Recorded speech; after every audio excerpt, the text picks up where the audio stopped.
আসসালামু আলাইকুম। কেমন আছেন সবাই?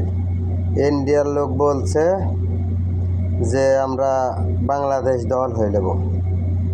আরে বেটা, তুই কি জানিস আগে হওয়ার আর্মি কি আর আছে রে?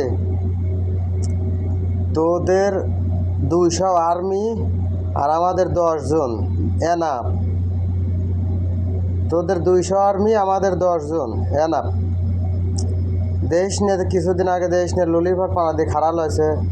আগে হওয়ার আর্মি আর নাই রে ভাই, আগে আর আর্মি নাই। বুঝছিস তো? বেশি লাফালাফি পারিস না। আবার পাকিস্তানের সাথে যুদ্ধ করবি, পাকিস্তানের সাথে যুদ্ধ হয়ে তোরা পারবি?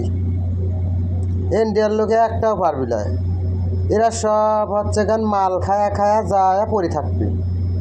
হ্যাঁ, এবারে দেশের লেগান দারু দারু খায়, মদ, এই জিনিস ওরা বেশি খায়। অ্যালকো খায়া খায়া যায় ওই সীমান্তে দা পড়ে থাকবি। পাকিস্তানিরা ধরে ধরে পাড়া দিয়ে মেরিয়ে লাদি। পাকিস্তানের সাথে যুদ্ধ হইবে গেলি পরে তোরে মার দুধ খাওয়া লাগবে আরো 10 বছর। আরো 10 বছর শিশু হয়ে তোর মার দুধ খাওয়া যাওয়া লাগবে পাকিস্তানের সাথে যুদ্ধ হইবে।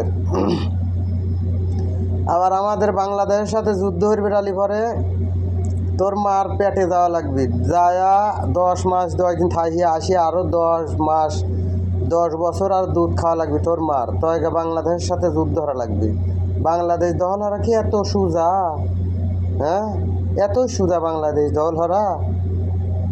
মুখ দিয়ে কইলাম আর বাংলাদেশ দল হইলাম। বাংলাদেশের সীমান্তে এই গেটের এই পিড়িতে আসি ভাবিলায় বাংলাদেশ দল হরা দূরের কথা। আমি তো বলছি তোদের 200 আর্মি আর আমাদের 10টা আর্মি যথেষ্ট, এনাফ, কিচ্ছু লাগবি না। আমাদের আর্মি ঘরে পাওয়ার আছে, পাওয়ার, বুঝছিস? তো দেশের আর্মি গা মতন গোবর খাওয়া মুখ খাওয়া লয়, গরুর গোবর গরুর মুখ খায় না। আমার দেশের আর্মিরা দুধ খায়, মধু খায়, বুঝছিস?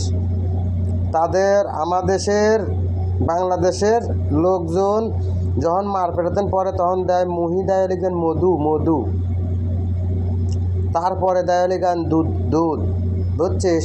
এরা খায়া মানুষ। আর তোরে মার পেটাতেন পরা মারতক তোরে মুহি দেয়লি গরুর মুখ আর হচ্ছে কেন গরুর গোবর।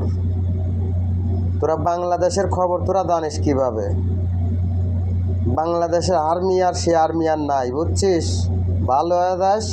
বাংলাদেশ নিয়ে কোনো আলোচনা করিস না, আলোচনা বাদ দিগা, বুঝছিস? বাদ দিয়ে ভালো হয়ে চলে, ভালো হয়ে চল। না চললে তোরে কপালে খুব কষ্ট আছে, খুব কষ্ট আছে, বুঝছিস?